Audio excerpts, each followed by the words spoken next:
Vous êtes-vous déjà demandé ce qui doit réellement se passer pour qu'Israël reconnaisse Jésus comme le véritable Messie? Il ne s'agit pas d'un simple changement religieux ou d'un débat théologique anodin. Il s'agit d'un événement prophétisé depuis des millénaires qui implique le destin d'une nation entière et qui, selon les Écritures, sera l'un des événements les plus marquants de la fin des temps.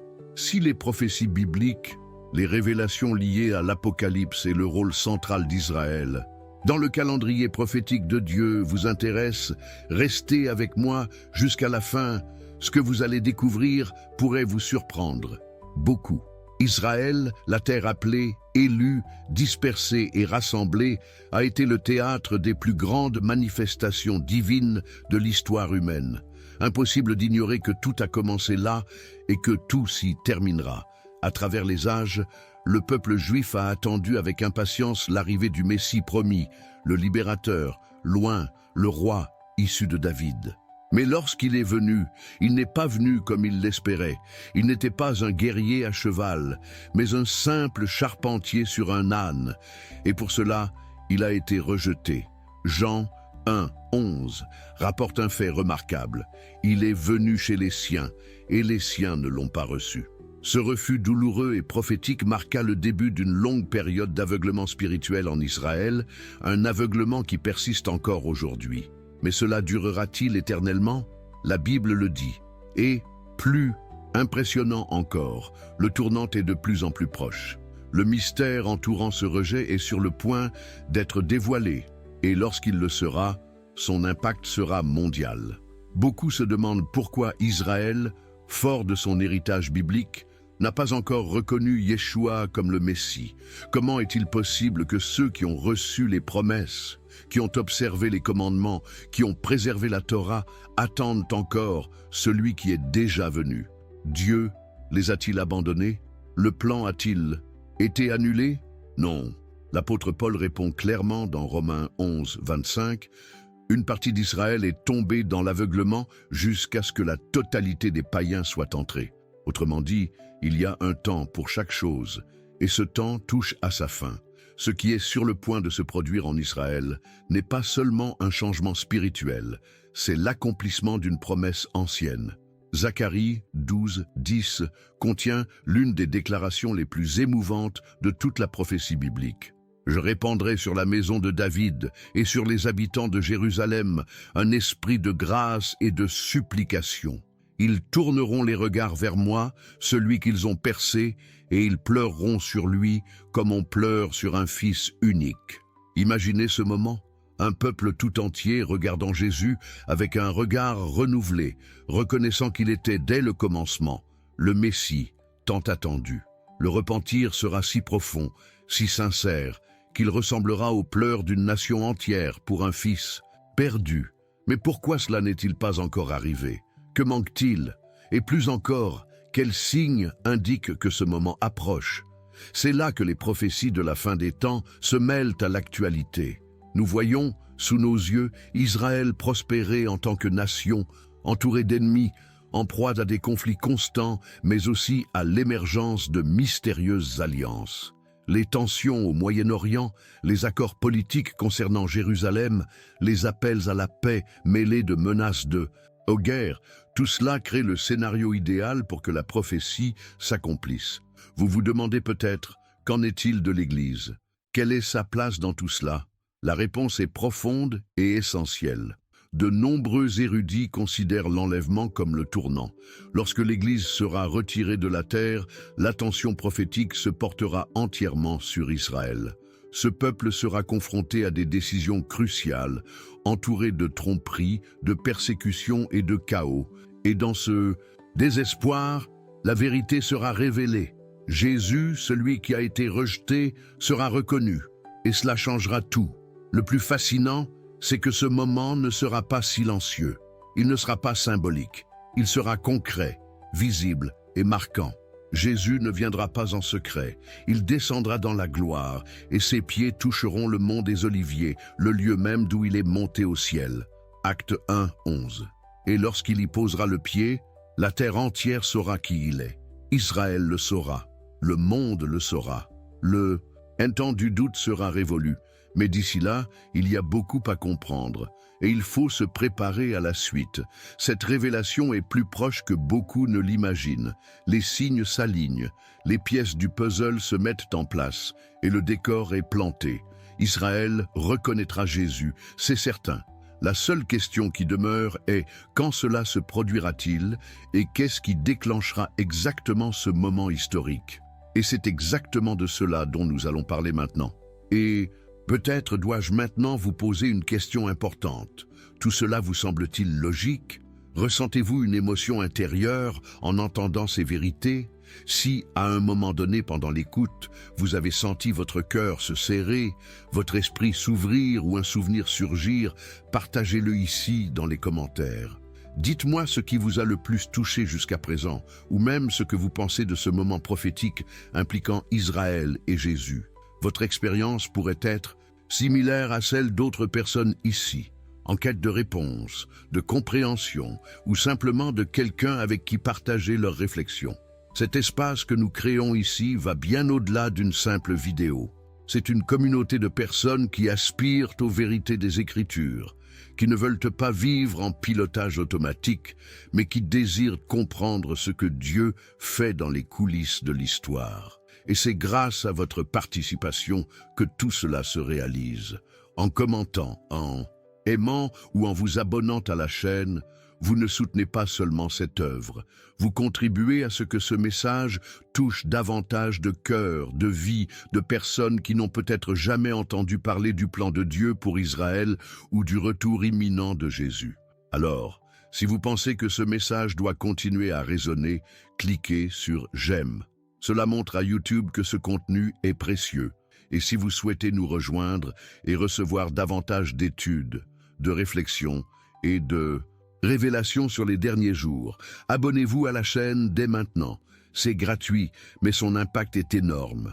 Et n'oubliez pas, chaque commentaire, chaque clic, chaque geste d'engagement est comme une graine plantée dans cette mission. Répandre la lumière dans une époque où l'obscurité s'est installée. Vous en faites partie, vous êtes indispensable. Et maintenant, avec tout cela à l'esprit, nous continuons, parce que ce qui vient ensuite révélera encore plus clairement à quoi ressemblera ce réveil d'Israël, et quels événements ouvriront les yeux d'une nation entière sur le nom qui a été rejeté pendant des siècles. Au fait, si ce sujet vous a autant éveillé que moi, vous serez peut-être intéressé par un article que j'ai soigneusement préparé. Il s'agit d'un document complémentaire, direct et concis, qui explore précisément les liens entre les prophéties de l'Apocalypse et le rôle d'Israël dans les derniers jours. Il s'intitule « Démêler les mystères de l'Apocalypse » et il a été réalisé spécialement pour ceux qui veulent aller au-delà de ce que nous avons pu explorer ici dans la vidéo. Si cela vous semble pertinent, consultez le contenu que j'ai laissé ci-dessous. Il se trouve dans le commentaire épinglé, mais je le retirerai peut-être dans les prochains jours. Si cela vous est utile pour votre cheminement, profitez-en tant qu'il est encore disponible. Il peut vous faire gagner beaucoup de temps d'étude car il rassemble des passages, des explications et des références organisées de manière simple et claire, avec une base biblique solide. Ce contenu est un complément naturel à ce dont nous avons parlé ici et peut vous aider à voir plus clairement tout ce qui reste à venir. Je souhaite maintenant approfondir ce sujet, car comprendre pourquoi Israël n'a pas encore reconnu Jésus comme le Messie est essentiel pour saisir toute la portée des prophéties. Et croyez-moi, cette réponse ne se trouve pas seulement dans les pages de l'histoire. Elle se cache derrière la spiritualité, l'identité nationale et un dessein divin bien plus grand que quiconque ne l'imagine. Le nom de Jésus, ou Yeshua, tel qu'il est prononcé en hébreu, suscite encore de profondes divisions au sein du peuple juif. Pour beaucoup en Israël, ce nom représente quelque chose d'étrange, d'étranger, lié au christianisme traditionnel, associé pendant des siècles à la persécution, à la déformation, et même à des tentatives d'effacement culturel.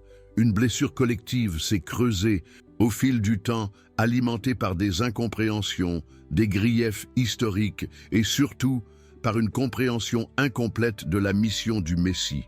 Mais ce que peu de gens savent peut-être, c'est que ce rejet n'a pas pris Dieu par surprise. Bien au contraire, il avait déjà été anticipé, écrit et révélé des siècles à l'avance. En lisant Isaïe chapitre 53, nous avons l'impression d'être confrontés à une description détaillée de la passion du Christ. Un homme méprisé, rejeté des hommes, un homme de douleur, habitué à la souffrance. Il serait comme quelqu'un dont on détourne le visage. Et nous ne l'avons pas estimé, dit le prophète. Mais notez qu'Isaïe a écrit cela environ 700 ans avant la naissance de Jésus. Ce n'est pas une coïncidence, c'est une révélation. Et c'est précisément ce passage, si clair et direct, que de nombreux Juifs évitent encore aujourd'hui ou interprètent différemment. Certains pensent que le serviteur souffrant serait le peuple d'Israël lui-même, comme s'il s'agissait d'une nation plutôt que d'une personne. Mais un phénomène curieux se produit ces derniers temps. De plus en plus de Juifs remettent en question ces interprétations anciennes. Ils relisent Isaïe 53. Ils comparent le texte aux événements historiques et au Nouveau Testament. Et l'impact est profond. C'est comme si une clé tournait dans l'esprit et le cœur de certains. Jésus, alors qu'il parcourait les villages, les synagogues et les rues de Jérusalem, n'a pas été reçu comme roi. Jean 1,11 est clair. Il est venu chez les siens et les siens ne l'ont pas reçu. Mais ce verset n'est pas un point, mais une virgule. Car le plan ne s'arrêtait pas là. Le rejet initial n'a pas annulé la promesse. Au contraire, il a laissé la place à quelque chose de plus grand. Et voici un point que peu de gens comprennent. Ce rejet initial faisait partie d'un dessein divin. Oui, aussi paradoxal que cela puisse paraître, le rejet du Messie a servi à apporter le salut aux gentils. Paul l'explique très clairement dans Romains 11. Il compare Israël à un olivier naturel et les gentils à des branches d'olivier sauvages greffées. Il dit que cette chute temporaire d'Israël a apporté la richesse au monde. Autrement dit, tandis qu'Israël endurcissait son cœur, l'Évangile se répandait parmi les nations. Mais cela ne signifie pas que Dieu ait abandonné son peuple. Au contraire, il a réservé à Israël un retour glorieux, une transformation spirituelle sans précédent. Et pourquoi cette transformation n'a-t-elle pas encore eu lieu ?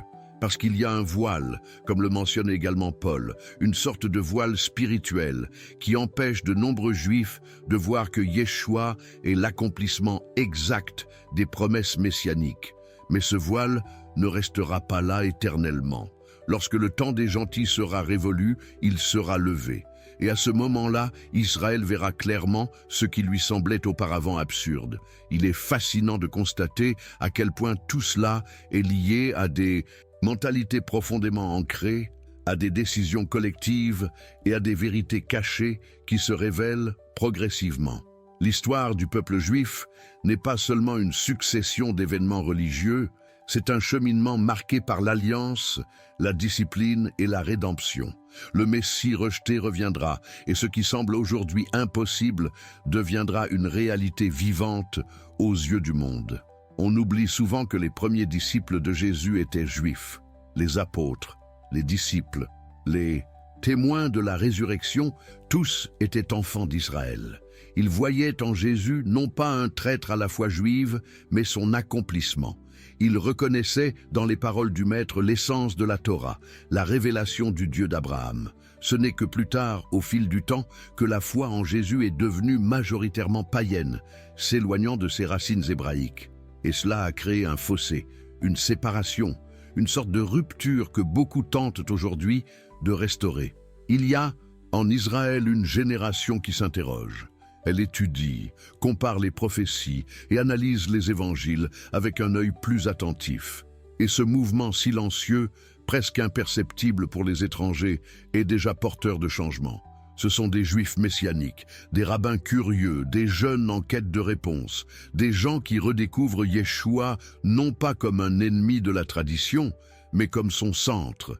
Et le plus intrigant, c'est que tout cela se produit alors que le monde observe Israël de près pour des raisons totalement différentes, politiques, économiques, conflits. Mais derrière ces nouvelles, un scénario spirituel se dévoile avec une précision impressionnante. C'est comme si Dieu préparait chaque élément alignant les pièces au moment opportun, pour qu'au moment opportun, une nation entière dise « Béni soit celui qui vient au nom du Seigneur ». Il ne s'agit pas seulement d'un retour à un nom ou à une croyance.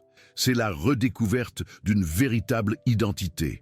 C'est la restauration d'une relation brisée. C'est le point de rencontre entre l'ancienne promesse et l'avenir éternel. Et nous, en tant que partie prenante de cette histoire, devons comprendre que cette reconnaissance de Jésus par Israël ne concerne pas seulement Israël. Elle concerne l'accomplissement complet du plan de rédemption. Il s'agit de la révélation finale. Il s'agit du retour du Messie vers son peuple et du peuple vers son roi. Commentez ici, je suis aussi sur ce chemin. Si cela a touché quelque chose en vous, si quelque chose a pris sens, si une lumière s'est allumée, laissez cette phrase dans les commentaires pour que je sache que vous avancez dans cette découverte. Je souhaite maintenant approfondir ce sujet, car en vérité, tout ce dont nous sommes témoins, du rejet initial à l'acceptation finale de Jésus comme Messie par Israël, était déjà prédéterminé. Ce n'était ni une coïncidence, ni un plan raté, ni une improvisation divine. Nous parlons de quelque chose de soigneusement écrit en coulisses, révélé par les prophètes, conçu étape par étape depuis les premiers jours de l'histoire d'Israël. Les souffrances du Messie n'ont pas surpris Dieu. Bien avant la croix, bien avant la couronne d'épines, les Écritures avaient déjà laissé des indices clairs, tels des fragments d'une carte indiquant un destin indiscutable. Ce que nous connaissons aujourd'hui sous le nom d'Ancien Testament regorge de prophéties détaillées qui, analysées attentivement, dressent un portrait quasi photographique des moments les plus marquants de la vie de Jésus. L'un des textes les plus marquants est Zacharie 12, 10. Le prophète y annonce quelque chose qui ressemble presque à un écho du futur.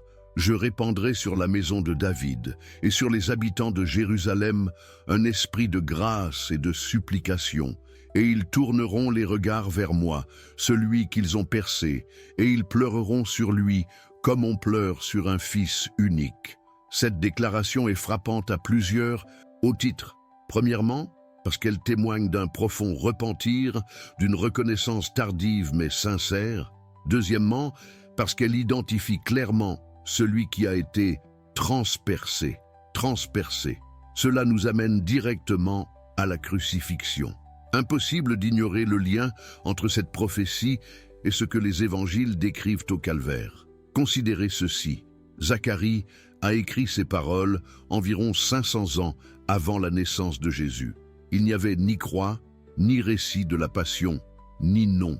Aux chrétiens, juste une vision spirituelle de l'avenir. Et pourtant, le portrait qu'il dresse est celui d'un peuple qui regarde en arrière et reconnaît que celui qui l'a blessé était, en réalité, le Messie. Mais ce n'est pas tout.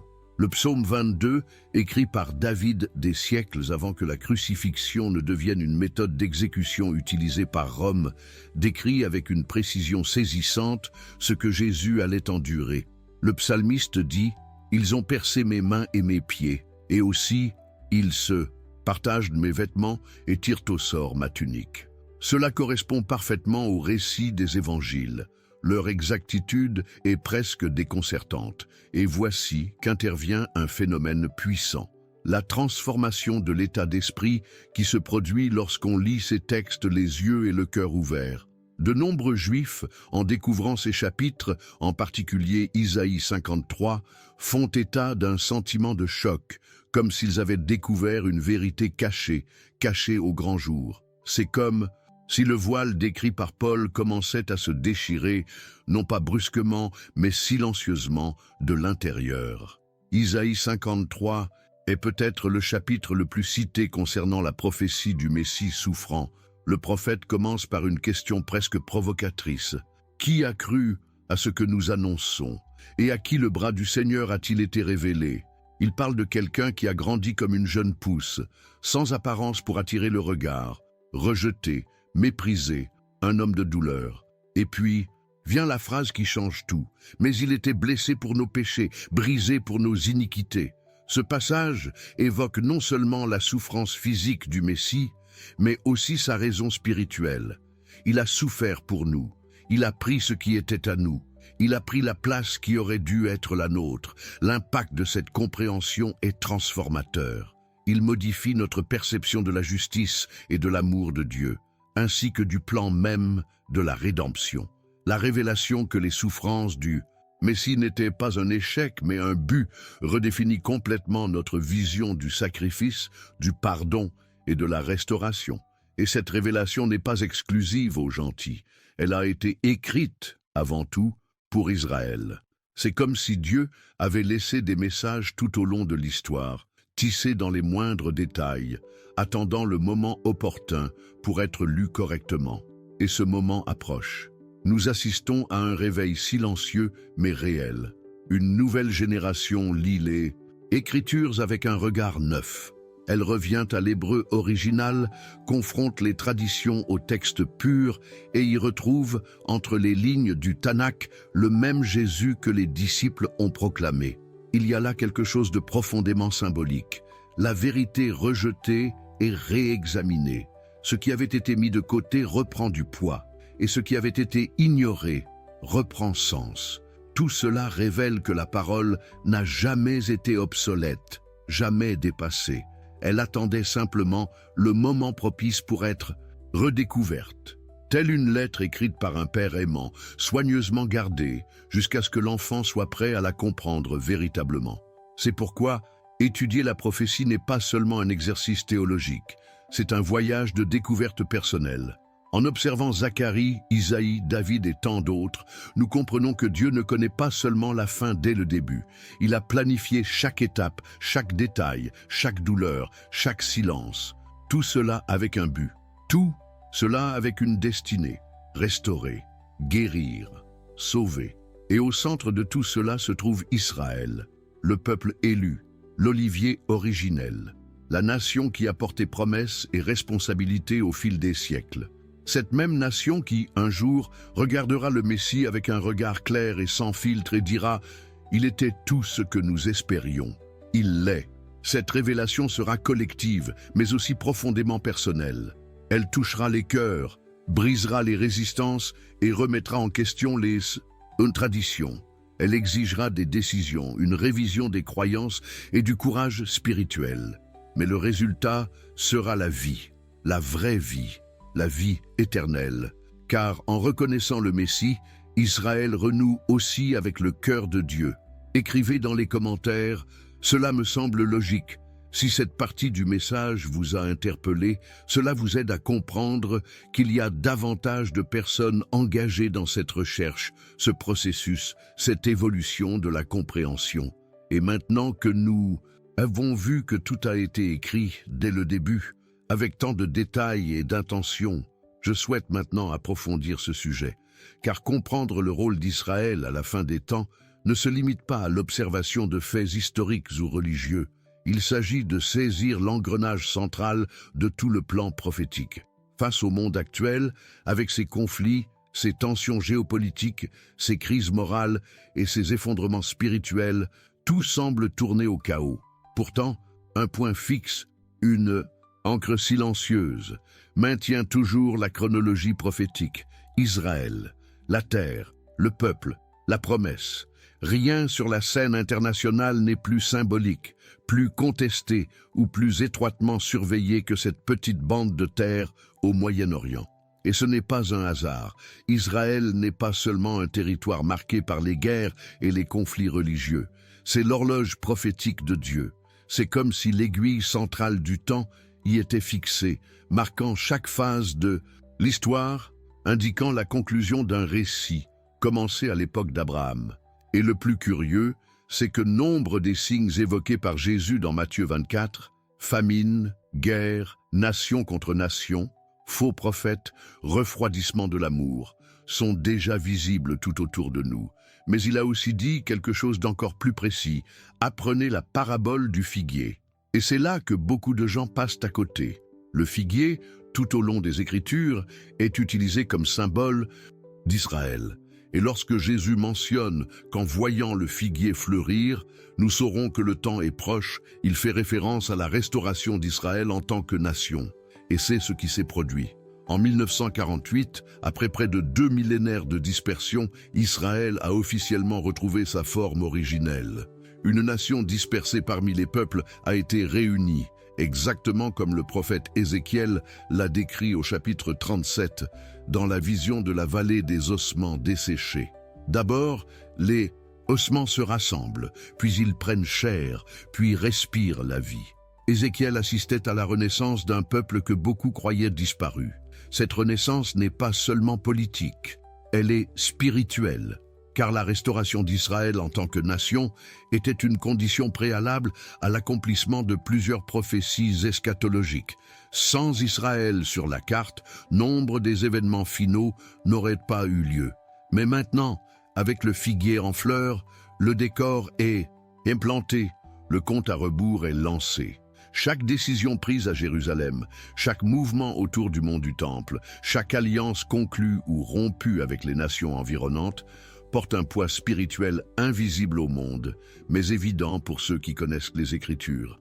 Cette centralité d'Israël nous fait aussi comprendre que rien n'arrive par hasard. Pourquoi tant de guerres, tant de haine, tant de résistance autour de ce peuple? Pourquoi l'antisémitisme persiste-t-il même après des siècles de diaspora et de persécution? C'est parce qu'il y a une dimension spirituelle en jeu. Israël n'est pas une nation comme les autres, c'est la nation de l'Alliance, c'est le peuple de l'Alliance. Même lorsqu'il était loin, même lorsqu'il résistait, Dieu n'a jamais rompu l'alliance conclue avec les patriarches. Et c'est troublant. Cela perturbe le système de ce monde, l'esprit du temps, les ténèbres. En même temps, cela nous montre que le retour de Jésus est aussi directement lié à Israël. Il a lui-même déclaré qu'il ne reviendrait pas avant que Jérusalem ne dise « Béni soit celui qui vient au nom du Seigneur ». Cette déclaration n'est pas symbolique, elle est littérale. L'acceptation de Yeshua par Israël sera le signal que l'histoire a atteint un tournant. Le Messie rejeté reviendra pour être accueilli. Mais avant cela, beaucoup reste à faire.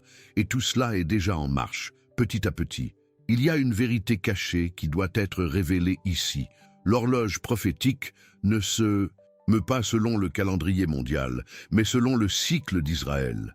Ce ne sont ni les élections, ni les traités de paix, ni les dirigeants mondiaux qui déterminent le calendrier de Dieu. C'est ce qui arrive à son peuple. C'est ce qui se déroule à Jérusalem. Ainsi, même si le monde tente de détourner le regard, le centre spirituel reste fixe, car de là viendra la lumière finale. De là viendra la pleine manifestation du royaume. Et cela nous conduit à une transformation de notre état d'esprit. Car souvent, nous sommes tellement préoccupés par les signes extérieurs, les théories, les interprétations, que nous oublions de regarder au centre. Le centre, c'est Israël. Non pas comme quelque chose de mystique, mais comme quelque chose de prophétique. Et si nous l'ignorons, nous risquons de perdre la notion du temps. Comme quelqu'un qui entend le tic-tac de l'horloge sans savoir où elle est. Considérons maintenant le chemin parcouru par ce peuple jusqu'à présent. De la promesse faite à Abraham, en passant par l'Égypte, le désert, les prophètes, l'exil, le retour, la naissance du Messie, la dispersion, la destruction du temple et enfin la restauration. Ce n'est pas seulement une question d'histoire, c'est une question de destinée. De plus, c'est un portrait du plan de Dieu à l'échelle humaine. Ce qu'il fait avec Israël, il le fait aussi avec nous personnellement. Il appelle, dirige, discipline, ramène et accomplit ses promesses. Chaque étape a un but, chaque cicatrice est porteuse de sens.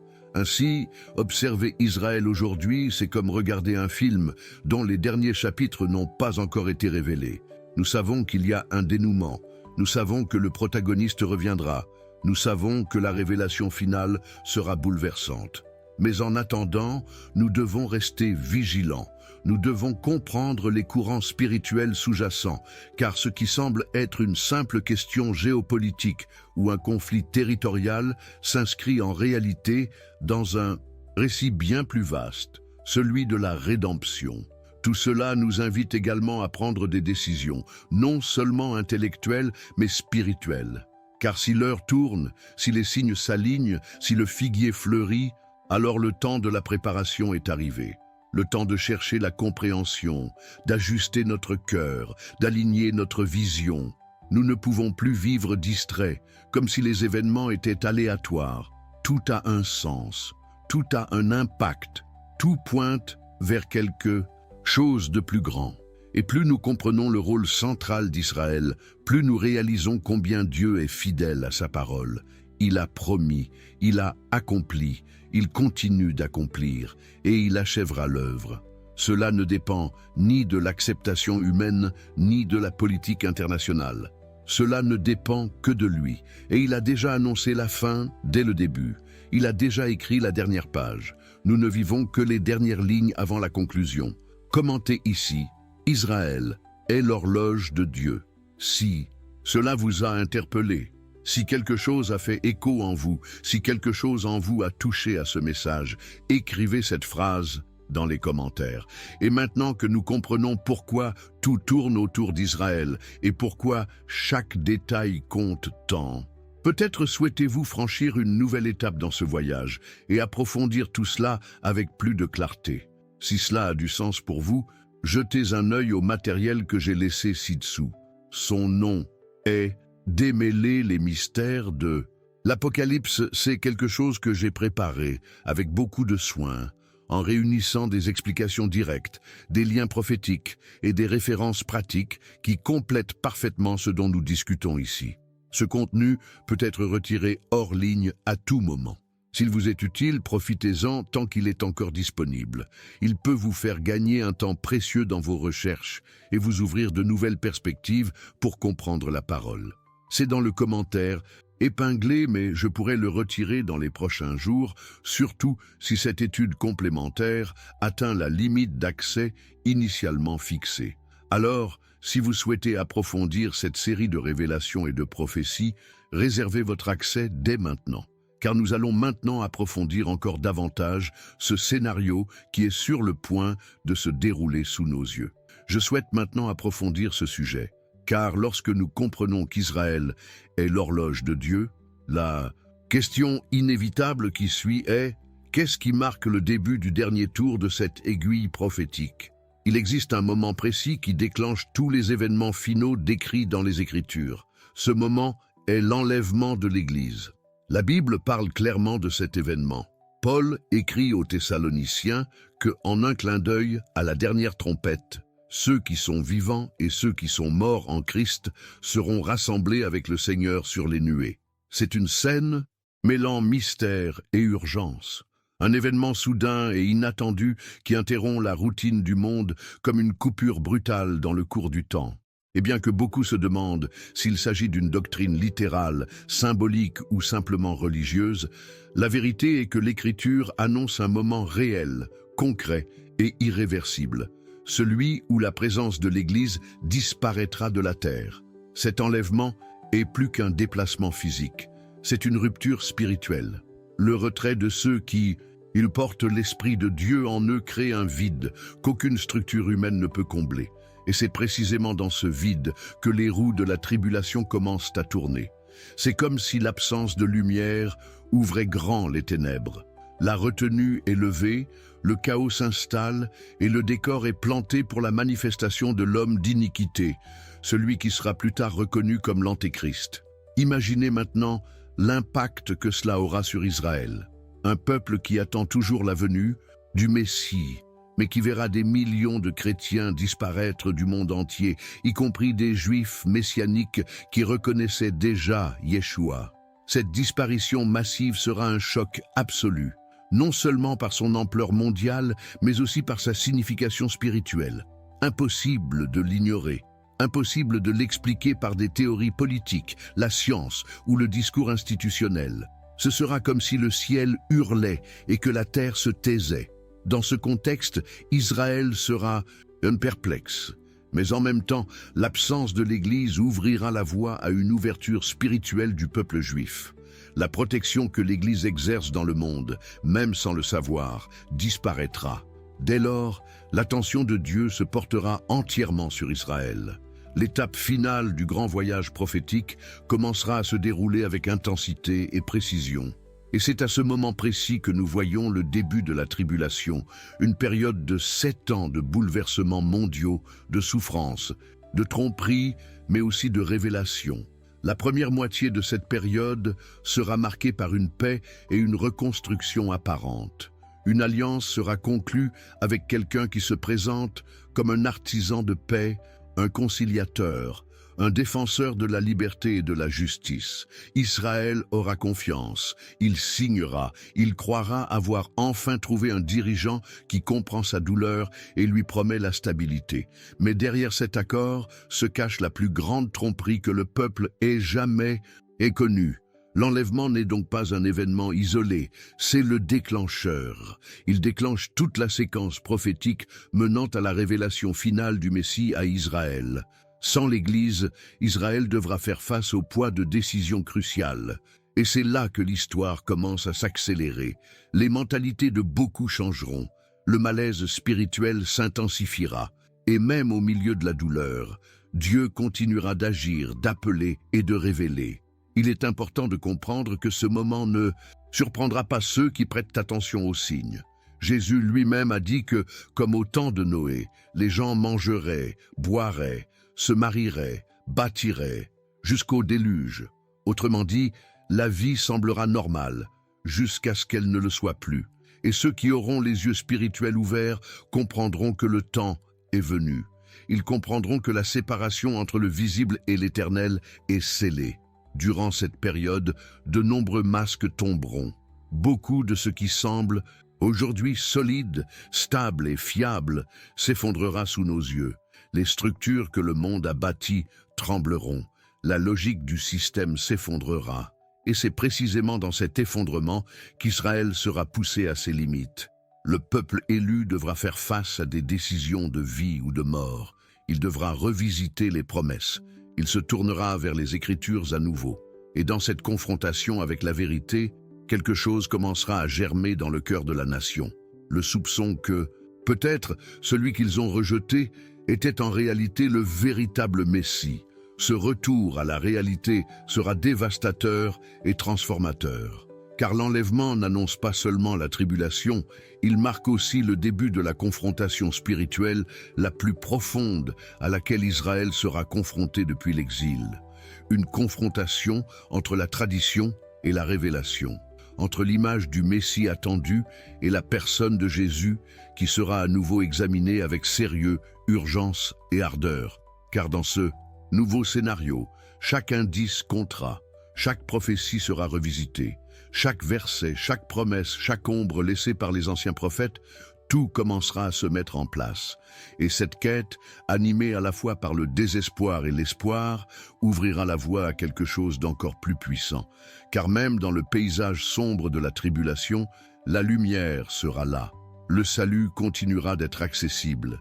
Et Israël sera, une fois de plus, au cœur de ce récit, entraîné pas à pas vers le moment le plus marquant de l'histoire spirituelle de l'humanité, la pleine révélation de Jésus comme roi promis, non seulement pour les nations, mais pour son propre peuple. Écrivez dans les commentaires, je suis attentif aux signes, si cette partie du message vous a interpellé, si l'enlèvement, son impact sur Israël et le début de la tribulation ont commencé à prendre sens dans votre cœur, partagez cette phrase avec nous. Nous allons maintenant approfondir ce voyage et relier les points suivants de cette révélation. Je souhaite maintenant approfondir ce sujet, car c'est précisément dans ce contexte de tension, de confusion et de quête de réponse qu'Israël, affaibli et sous la pression des forces mondiales, prendra une décision qui changera tout. Une décision qui, à première vue, paraîtra stratégique, rationnelle, voire nécessaire, mais qui, au fond, constituera la plus grande erreur que la nation ait commise depuis les temps bibliques. Et cette erreur est prophétisée en détail. Dans Daniel 9, 27, on trouve une révélation claire concernant un accord qui sera conclu avec un personnage qui, à première vue, apportera espoir, stabilité et paix. Cet homme sera perçu comme digne de confiance, sage et conciliant, peut-être même une figure messianique pour ceux qui cherchent encore un sauveur terrestre. Il établira une alliance avec beaucoup pour une semaine, ce qui, selon la prophétie, représente 7 ans. Cet accord, cependant, ne sera pas ce qu'il paraît.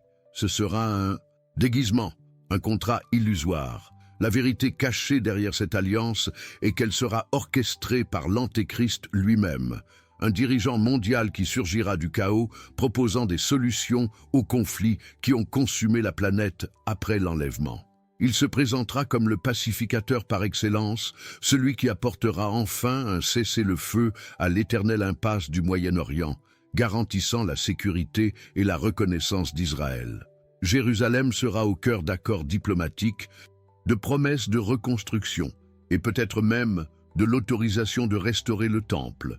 Et cela sonnera comme la réalisation d'espoirs anciens. Mais ce qu'Israël percevra comme un soulagement sera en réalité un piège. L'homme avec qui ils signeront cet accord ne sera pas un sauveur, mais un imposteur. Quelqu'un qui agira en coulisses, manipulant les sentiments et les décisions, camouflé par des discours de paix, mais nourri par des intentions de destruction. Et lorsque le masque tombera, il sera trop tard. Au milieu de ces 7 années, ce dirigeant rompra l'alliance, et le choc sera brutal. Daniel annonce qu'au milieu de la semaine, il fera cesser les sacrifices et les offrandes. Cela indique que, même si le temple est reconstruit ou les rituels repris, tout sera brutalement interrompu. L'accord sera rompu et la trahison révélée. Et à ce moment-là, Israël réalisera qu'il a été trompé. La confiance sera remplacée par la terreur. La protection apparente se transformera en une persécution, et la crise qui surviendra sera sans précédent. Dans Matthieu 24, Jésus appelle ce moment l'abomination de la désolation. Il prévient que lorsque cela se produira, les habitants de Judée fuiront vers les montagnes. Autrement dit, la sécurité s'effondrera complètement. La situation passera de l'espoir à l'horreur en quelques jours. Et dans ce climat d'oppression et de désespoir, la vérité commencera à émerger avec plus de force. C'est là que les mentalités commencent à changer. Car tout ce qui était auparavant perçu comme religion chrétienne ou interprétation étrangère commence à être perçu sous un angle nouveau. Les textes prophétiques, les paroles des anciens, les références à Jésus prennent tout leur sens. La douleur de la trahison marquera le début du réveil, car dans cette nouvelle souffrance, Israël commencera à lever les yeux. Il commencera à réclamer quelque chose de réel, d'éternel et d'incontestable. Ce processus ne sera pas seulement collectif, il sera profond, individuel et existentiel. Chaque personne, chaque famille, chaque guide spirituel sera confronté à des questions incontournables. Qui est cet homme qui a promis la paix et apporté la guerre? Où sont les promesses du Messie? Comment n'avons-nous pas vu la tromperie? Et si nous nous étions trompés pendant des siècles? Ces questions nous déchirent. Elles démantèlent les structures religieuses, culturelles et émotionnelles. Mais elles ouvrent la voie à l'émergence de quelque chose de nouveau, le repentir, la soif et la véritable quête. Il est important de comprendre que cette erreur de confiance en l'Antéchrist ne sera pas due à la simple naïveté. Elle sera le résultat d'une série de décisions fondées sur la logique humaine, le besoin de survie et une tentative désespérée de se maintenir à flot dans un monde en voie d'effondrement. Cela nous enseigne une leçon précieuse. Lorsque nous détournons les yeux de la vérité et tentons de résoudre les problèmes par la force humaine, le risque de nous allier à la tromperie augmente. Ce principe s'applique aux nations, mais aussi aux individus. Derrière cette prophétie se cache une leçon spirituelle. Souvent, les solutions les plus brillantes aux yeux des humains cachent les plus grands dangers. Ce qui semble être la paix, mais sans la présence de Dieu, peut devenir une prison. Ce qui ressemble à une protection, mais qui ne repose pas sur la vérité, peut devenir une condamnation. Et lorsque cela se produit à l'échelle nationale, l'impact est dévastateur. La souffrance est collective, mais en même temps, l'opportunité de transformation l'est tout autant. Le pacte avec l'Antéchrist sera, paradoxalement, le début de la guérison.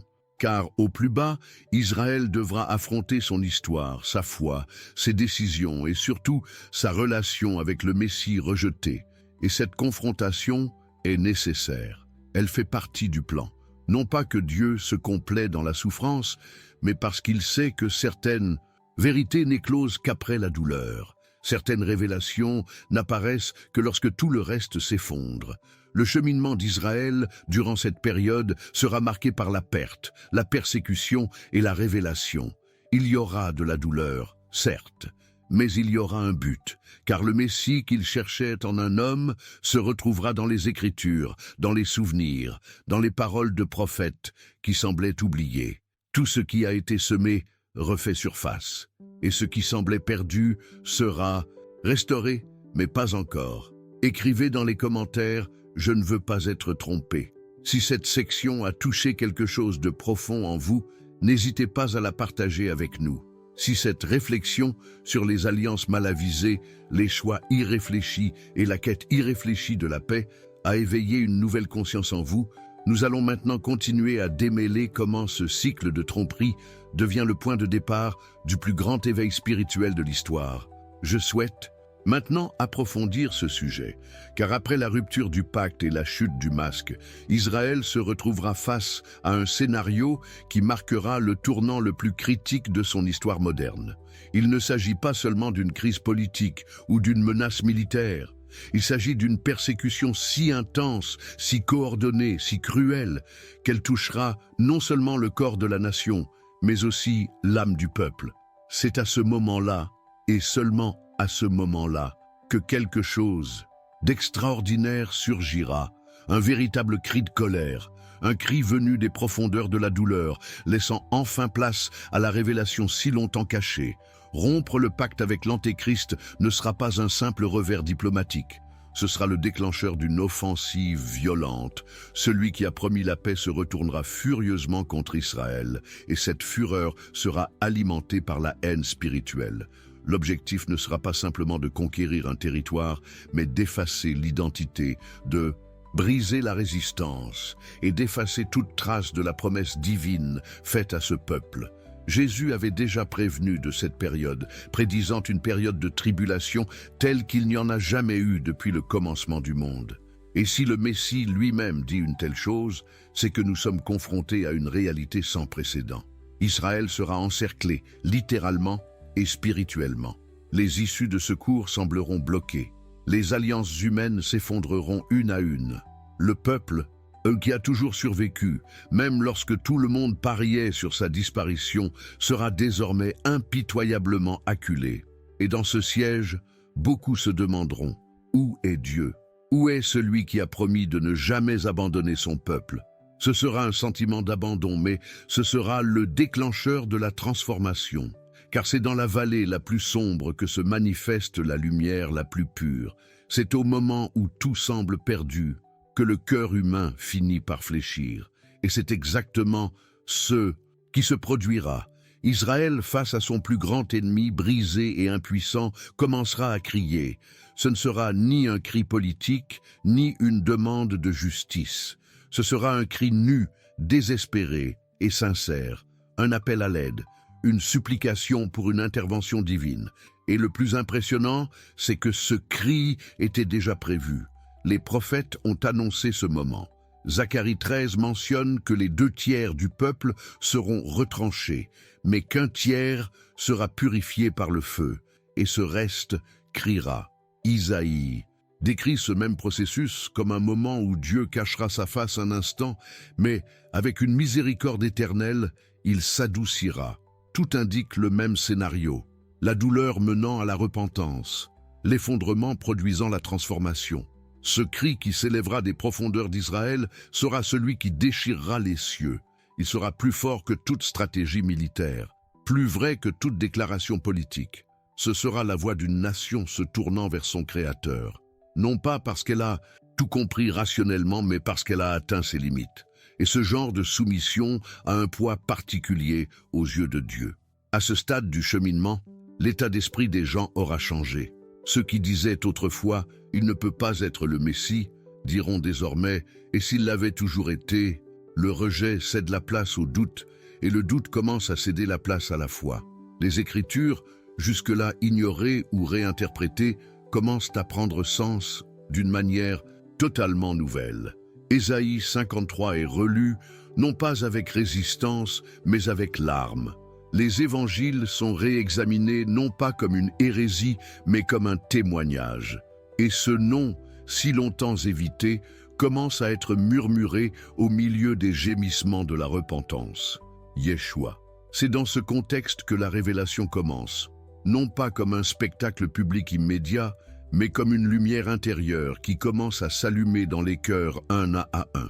L'Esprit de Dieu commence à agir sur ce reste fidèle, et ce qui n'était autrefois que religion devient une relation. Le voile qui empêchait la compréhension est levé, et Israël, enfin, commence à voir. Ce processus ne sera pas instantané, mais il sera profond, car il ne se contente pas de changer une croyance, il redéfinit une identité. Le peuple élu, aujourd'hui en ruine aux yeux du monde, retrouve le Messie qui l'a accompagné depuis toujours. La douleur de la persécution engendre une nouvelle naissance. La violence de la tromperie suscite une soif de vérité. Le désespoir de vivre mène à la découverte du véritable Sauveur. C'est le tournant. Désormais, l'histoire ne sera plus jamais la même, car un cri sincère trouve toujours une réponse. Et lorsqu'Israël, le cœur brisé, appellera à l'aide surnaturelle, cette aide viendra, non pas sous la forme d'une armée humaine, non pas sous la forme d'une médiation internationale, mais sous la forme de la gloire, sous la forme du retour, sous la forme de l'accomplissement absolu des promesses faites depuis l'époque d'Abraham. Écrivez dans les commentaires, la révélation vient dans le cri. Si cette partie du voyage a touché à quelque chose que vous pensez que le monde a besoin d'entendre, car c'est précisément ce qui vient ensuite qui change tout. Je souhaite maintenant approfondir ce sujet, car tout ce que nous avons vu jusqu'ici, le rejet, la tromperie, la douleur, le tollé, nous conduit à un moment qui bouleversera tout. Un instant prophétique, riche de révélations et d'impact décrit des siècles auparavant et qui, lorsqu'il se produira, marquera la ligne de démarcation définitive entre ce qui était et ce qui sera. C'est le moment où les yeux d'Israël s'ouvriront, non par la force, non par imposition, mais par la reconnaissance. Un moment intime, collectif et profondément spirituel. Et il est décrit en détail dans Zacharie 12:10. C'est sans aucun doute l'une des prophéties les plus émouvantes et les plus marquantes de toute l'Écriture. Le prophète dit « Je répandrai sur la maison de David et sur les habitants de Jérusalem un esprit de grâce et de supplication, et ils tourneront les regards vers moi, celui qu'ils ont percé, et ils pleureront sur lui comme on pleure sur un fils unique, et ils pleureront amèrement sur lui comme on pleure sur un premier-né. Maintenant, arrêtez-vous et respirez profondément. Relisez cela avec un cœur ouvert. Car ce n'est pas seulement une jolie phrase ou une phrase poétique, c'est la description exacte du moment où la nation d'Israël, dans son ensemble, se tournera vers Jésus et le reconnaîtra. Ils verront celui qu'ils ont transpercé, et ce ne sera pas avec indifférence, ce ne sera pas avec arrogance, ce sera avec des larmes, ce sera avec une douleur sincère, ce sera comme quelqu'un qui a perdu quelque chose de précieux et qui en comprend soudain la valeur. La comparaison utilisée par le prophète est extrêmement puissante, les pleurs d'un fils unique. Quiconque a connu le deuil sait que cette douleur est indescriptible. Et c'est ce genre de repentance qui saisira Israël lorsqu'il réalisera enfin que Yeshua, celui qui avait été si longtemps rejeté, était en fait le Messie promis depuis les temps anciens.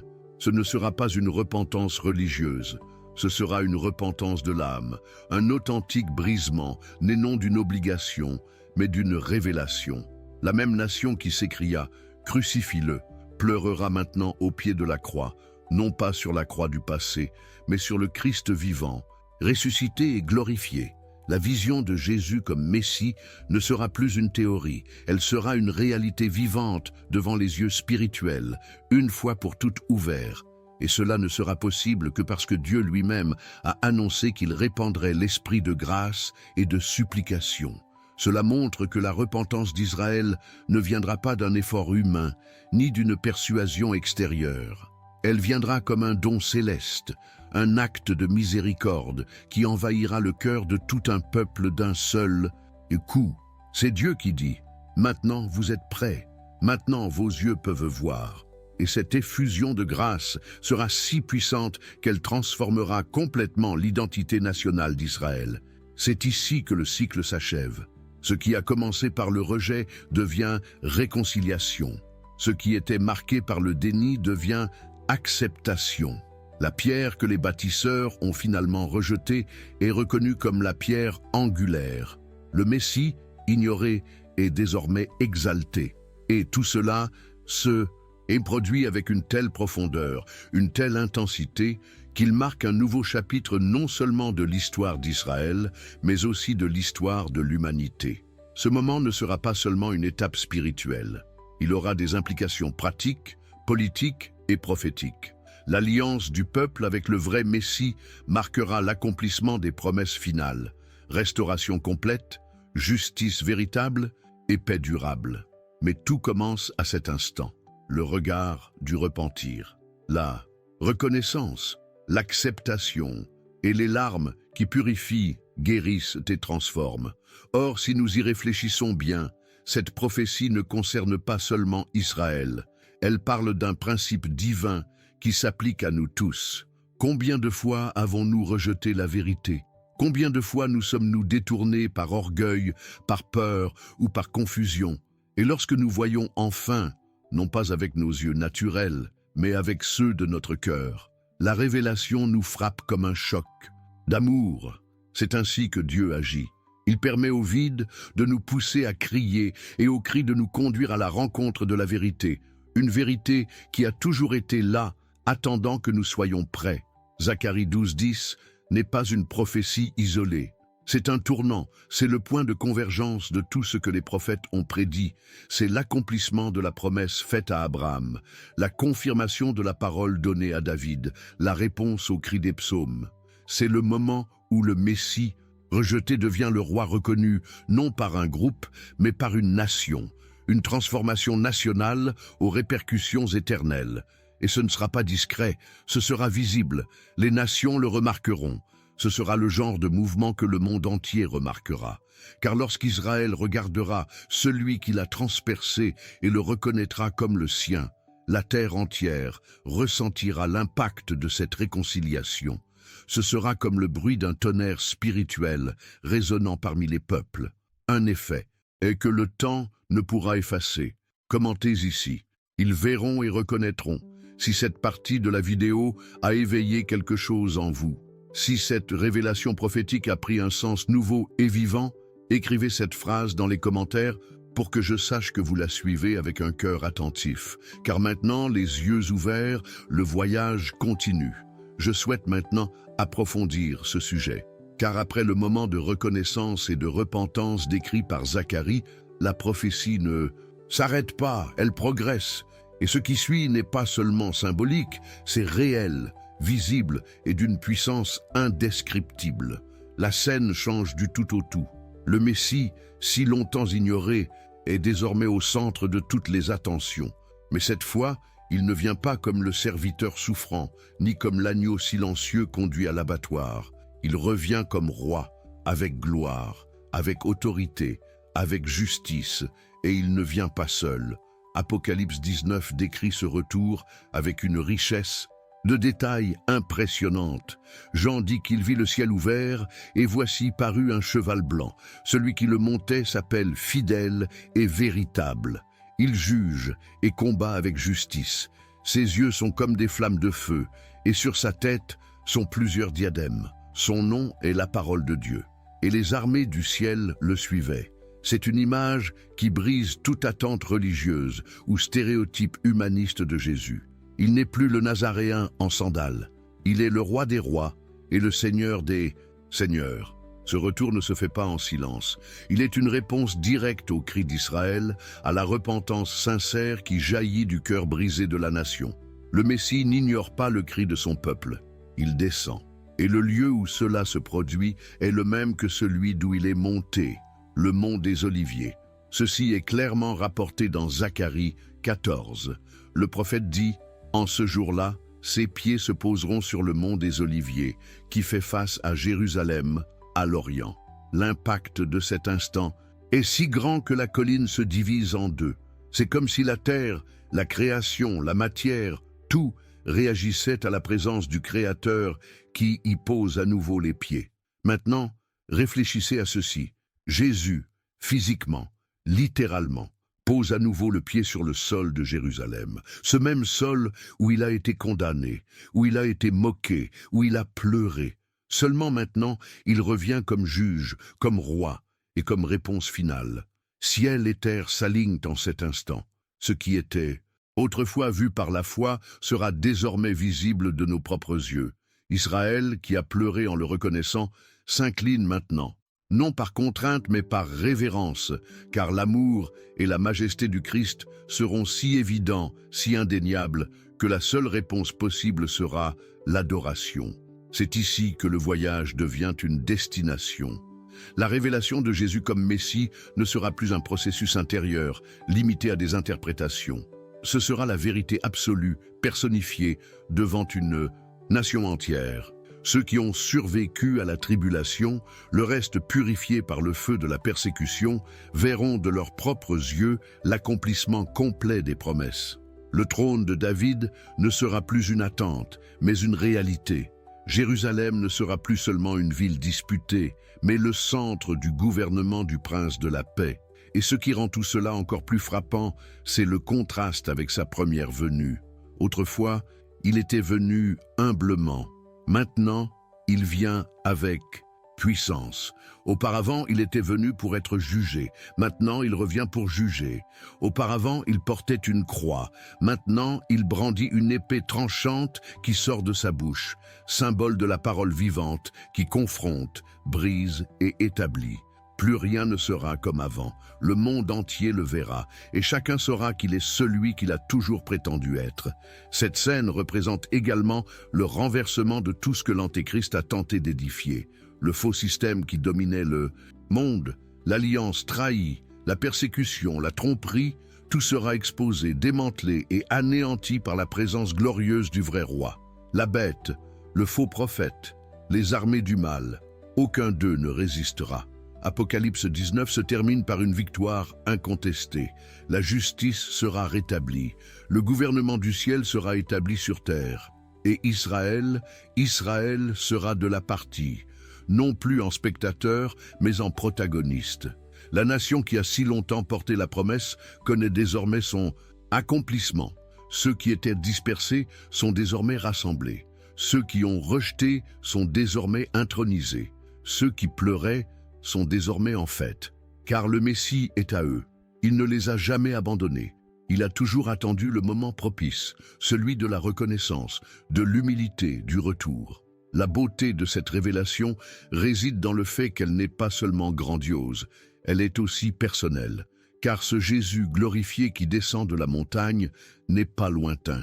Il est le même qui essuie les larmes, qui entend les prières, qui transforme les histoires, le même qui a rencontré la femme au puits, qui a pardonné aux brigands sur la croix, qui a touché le lépreux sans crainte.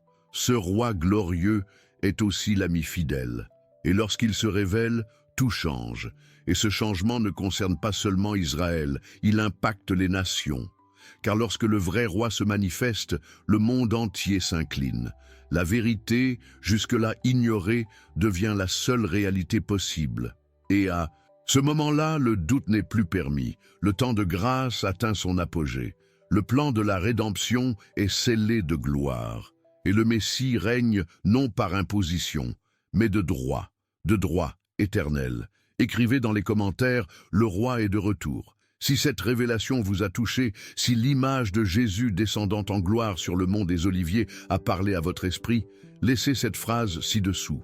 Car cette histoire n'est pas encore terminée, et ce qui suit révèle ce que ce retour signifie non seulement pour Israël, mais pour toute la création. Je souhaite maintenant approfondir ce sujet, car après tout ce qui a été révélé jusqu'à présent, des anciennes prophéties au retour glorieux du Messie sur le mont des Oliviers, la question inévitable qui se pose est « Qu'en est-il de nous maintenant ?» Qu'est-ce que tout cela signifie pour notre génération?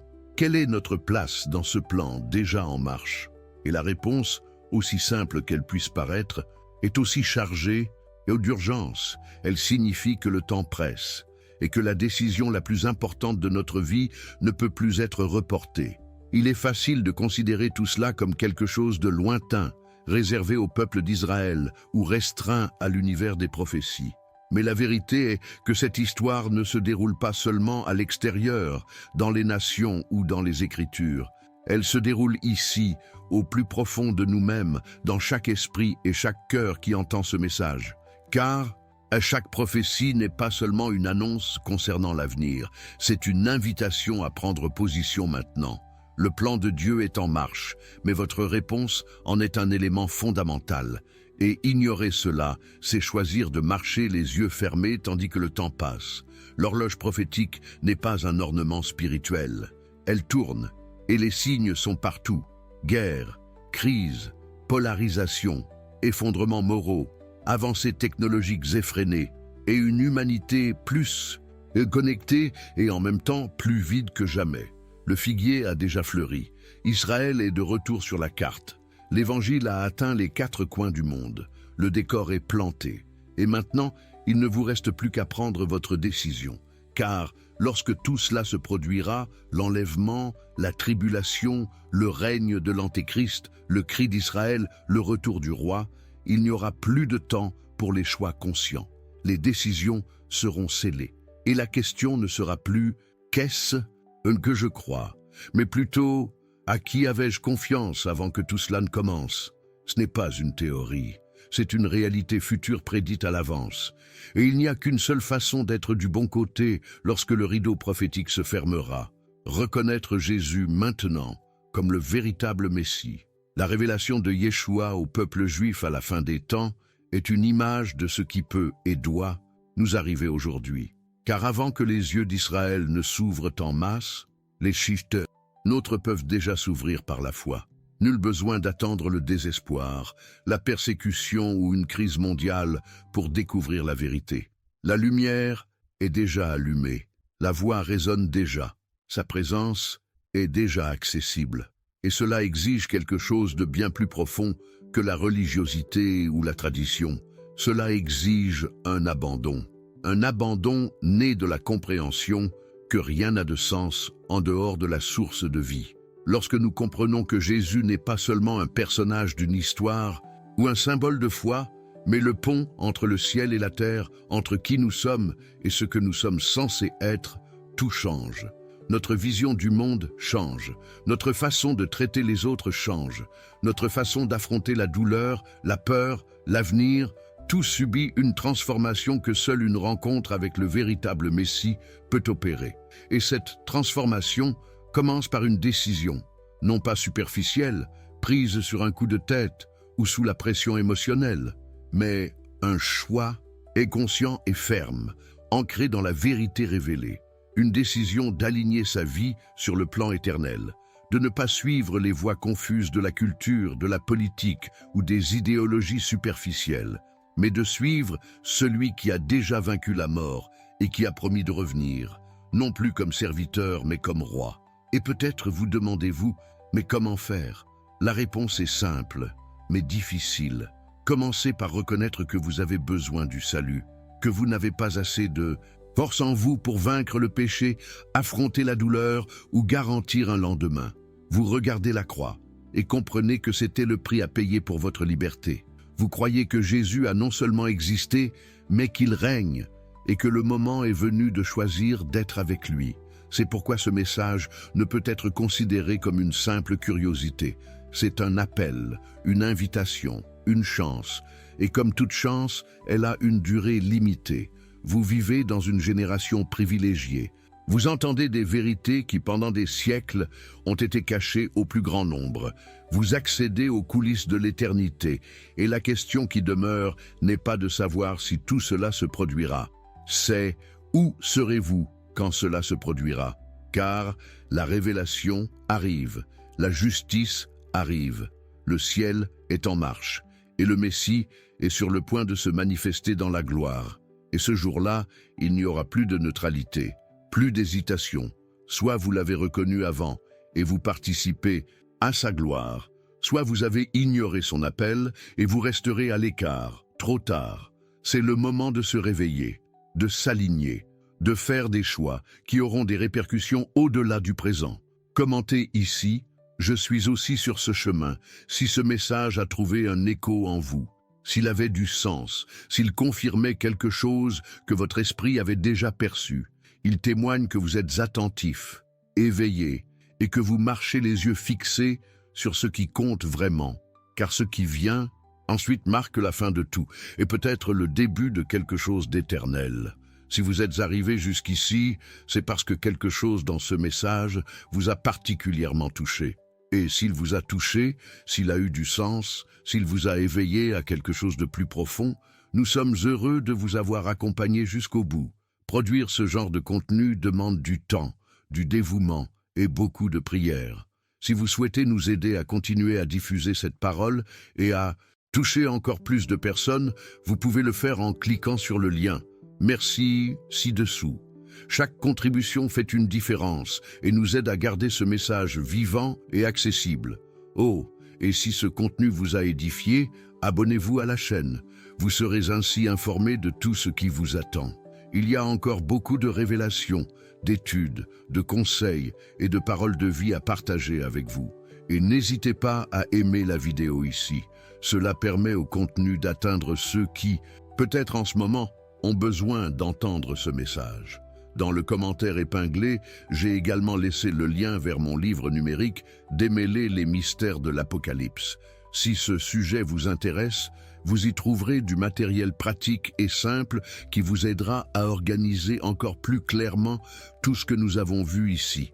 Et si vous êtes resté avec moi jusqu'ici, laissez la phrase suivante dans les commentaires « Je suis avec toi jusqu'à la fin ». Je sais donc qui a vraiment marché jusqu'ici avec moi et qui prend ce voyage au sérieux. Il y a une vidéo ici qui complète ce sujet. Cliquez et suivez-moi là-bas.